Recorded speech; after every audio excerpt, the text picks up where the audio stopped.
মুখ্যমন্ত্রী মমতা বন্দ্যোপাধ্যায়ের নির্দেশে আরজিকর সংলগ্ন ৩.৫ বিঘে জমিতে গড়ে তোলা হবে নতুন ভবন, খবর নবান্ন সূত্রে। আর নবান্ন সূত্রে যে আরো খবর পাওয়া যাচ্ছে, মাফ করবেন আপনাদেরকে জানাবো যে মুখ্যমন্ত্রীর নির্দেশে আরজিকর সংলগ্ন ৩.৫ একর জমিতে গড়ে তোলা হবে নতুন ভবন। নবান্ন সূত্রে এরকমই খবর রয়েছে। আরো যা খবর পাওয়া যাচ্ছে যে আরজিকরের জায়গা বাড়াতে এই ভবন গড়ে তুলতে নির্দেশ দিয়েছেন মুখ্যমন্ত্রী মমতা বন্দ্যোপাধ্যায়। নবান্ন সূত্রে খবর, ভবনের একটি ফ্লোরের নামকরণ হবে নিহত মহিলা চিকিৎসকের নামে। মুখ্যমন্ত্রীর নির্দেশে নবান্নে মুখ্য সচিব, স্বরাষ্ট্র সচিব, স্বাস্থ্য সচিব, ফিরহাদ হাকিম ও পুলিশকে নিয়ে এই বৈঠক হবে এবং যে বৈঠক হওয়ার কথা রয়েছে বিকেল 4টে, আর সেখানেই এ নিয়ে সিদ্ধান্ত নেওয়া হবে। মুখ্যমন্ত্রীর নির্দেশে আরজিকর সংলগ্ন ৩.৫ একর জমিতে গড়ে তোলা হবে নতুন ভবন। নবান্ন সূত্রে এরকমই খবর। আর আরজিকরের জায়গা বাড়াতে এই ভবন গড়ে তুলতে নির্দেশ দিয়েছেন মুখ্যমন্ত্রী মমতা বন্দ্যোপাধ্যায়। আর নবান্ন সূত্রে আরো যা খবর, ভবনের একটি ফ্লোরের নামকরণ হবে নিহত মহিলা চিকিৎসকের নামে। মুখ্যমন্ত্রীর নির্দেশে নবান্নে মুখ্য সচিব, স্বরাষ্ট্র সচিব, স্বাস্থ্য সচিব, ফিরহাদ হাকিম তারা উপস্থিত থাকবেন এবং সেখানে পুলিশকে নিয়েও বৈঠক হবে বলেই জানা যাচ্ছে। বিকেল 4টে এই বৈঠক হবে নবান্নে, সেখানেই এই সংক্রান্ত সিদ্ধান্ত নেওয়া হবে।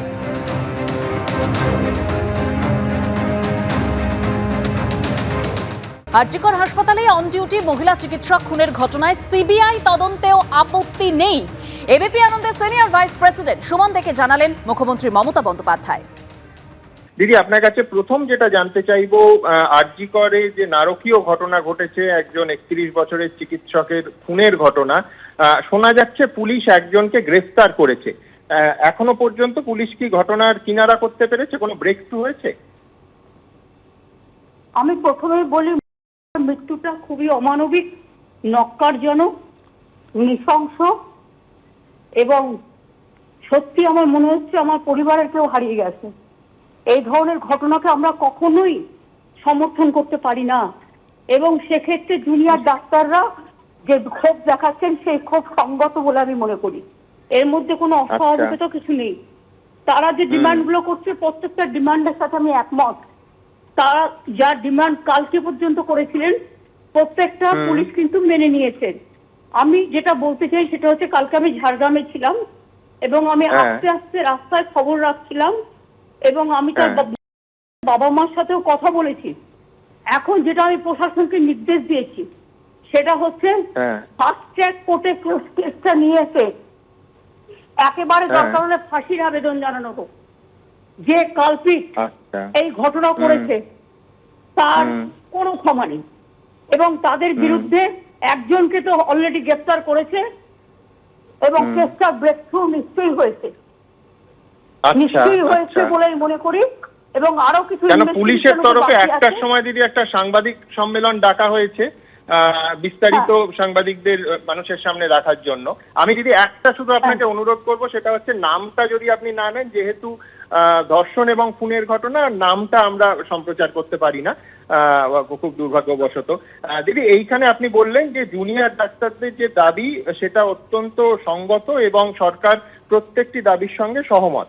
আমি একটা জিনিস জানতে চাইবো, সেটা হচ্ছে এই একটা তো কর্মবিরতি চলছে, যার ফলে রোগী পরিষেবা বিঘ্নিত হওয়ার সম্ভাবনা আছে। তারা বলছেন যে হাসপাতালগুলিতে স্বাস্থ্যকর্মীদের নিরাপত্তা সুনিশ্চিত করতে হবে। তো এই ব্যাপারটা যদি একটু বলেন যে কিভাবে সরকার সেই বিষয়ে নিরাপত্তা সুনিশ্চিত করার কথা ভাবছি। দেখুন, আমরা ইতিমধ্যে প্রত্যেকটা হসপিটালে যাতে ডাক্তারদের গায়ে কেউ হাত না দেয়, আমরা পুলিশ ক্যাম্প, পুলিশ জব এবং বিশেষ করে আমাদেরও যেমন একটা দায়িত্ব আছে, তেমনি হাসপাতালের প্রিন্সিপাল, সুপার তাদেরও একটা দায়িত্ব আছে। যারা আভ্যন্তরীণ নিরাপত্তাটা দেখে, আভ্যন্তরীণ ব্যাপারটা দেখে, তাদের দিক থেকে কোনো নেগলিজেন্স ছিল কিনা সেটাও কিন্তু আমরা তলিয়ে দেখব।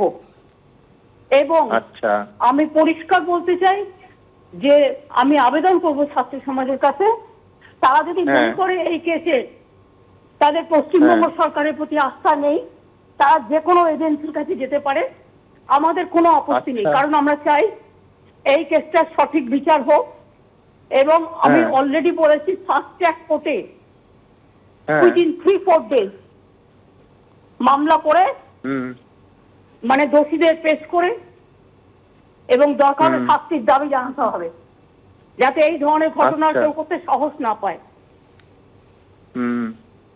একদম, আপনি বলছেন দৃষ্টান্তমূলক শাস্তি দরকার এবং তার জন্য সরকার যা করার করবে।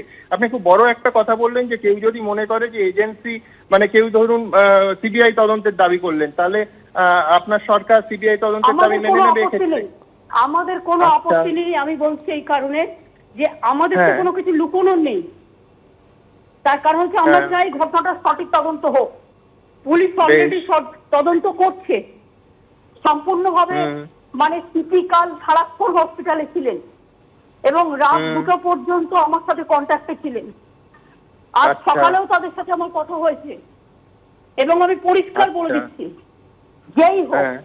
তার বিরুদ্ধে হ্যাঁ। দৃষ্টান্তমূলক শাস্তি দিতে হবে। প্রয়োজনে আমাদের ফাঁসির আচ্ছা। আবেদনে জানাতে হবে। যদিও আমি ফাঁসির আচ্ছা। পক্ষে নই, কিন্তু কিছু কিছু কেস আছে যেখানে এদের শিক্ষা দেওয়ার জন্য, যাতে ফার্দার কেউ এর ধরনের ঘটনা করতে না পারে, তার জন্য এই ধরনের দৃষ্টান্তমূলক শাস্তি দেওয়ার প্রয়োজন আছে। এবং সেই জন্য বলেছি কেসটাকে ফাস্ট ট্র্যাক কোর্টে নিয়ে যেতে। কারণ আমার মনে হচ্ছে আচ্ছা। বালুরঘাটের একটা কেস আমরা 3 দিনে হ্যাঁ। করেছিলাম। সুতরাং হবে না কেন, চেষ্টা করতে হবে। এবং আমি দুনিয়ার ডাক্তাররা খুব দায়িত্ববান। তারা কিন্তু একদম। কখনো রোগীকে চিকিৎসা থেকে বিরত করেন না। তারা আন্দোলন করুক, মিছিল মিটিং করুক, কিন্তু তাদের সাথে সাথে তারা রোগী পরিষেবাটাও চালু করুন। এটা আমার একটা আবেদন থাকবে। আর স্বাস্থ্য ডিপার্টমেন্টের প্রিন্সিপাল সেক্রেটারিকেও কালকে আমি হসপিটালে পাঠিয়েছিলাম দেখে আসার জন্য। এবং তাকেও আমি বলেছি যে দেখো কোনো স্বাস্থ্যকর আছে কিনা দেখো। সবকিছু থাকা সত্ত্বেও এই ঘটনাটা ঘটেছে সেমিনার হলে এবং চারিদিকে সিসিটিভি আছে, সবকিছুই আছে। আমি বুঝতে পারছি না এত সাহস হলো কি করে। তবে যাকে ধরা হয়েছে তার ওখানে যাতায়াত ছিল, এইটুকু আমি আপনার জানি। কি মনে হয় যে কোনো মানে ইনসাইডারেরই কাজ, নয়তো সাধারণ রোগী বা তার আত্মীয়রা তো ওখানে পৌঁছতে পারবে না, বিশেষ করে রাত্রিবেলা? হ্যাঁ, যারা ওখানে বিভিন্ন কাজে যাতায়াত করেন তাদের মধ্যেই কেউ হবে। যাকে ধরা হয়েছে সে তো যাতায়াত করতো। দিদি, আমার শেষ প্রশ্ন, যে জুনিয়র ডাক্তাররা যারা বিভিন্ন হাসপাতালে এই মুহূর্তে কর্মবিরতিতে সামিল হয়েছেন, তাদের উদ্দেশ্যে আপনি কি বলতে চাইবেন? আমি বলবো যে তাদের যা দাবি আছে তাদের খুব সঙ্গত। একটা সহকর্মীকে হারানোর বেদনা সবাইকেই আঘাত দেয়। এবং আমি মনে করি আমার পরিবারেও 2জন ডাক্তার আছে, জুনিয়র ডাক্তার। আমি পরিষ্কার বলছি, তাদের সাথে আমি আগেও ছিলাম, আমি ওদের খুব ভালোবাসি এবং ওদের সাথে আমি আগেও ছিলাম, এখনো থাকবো।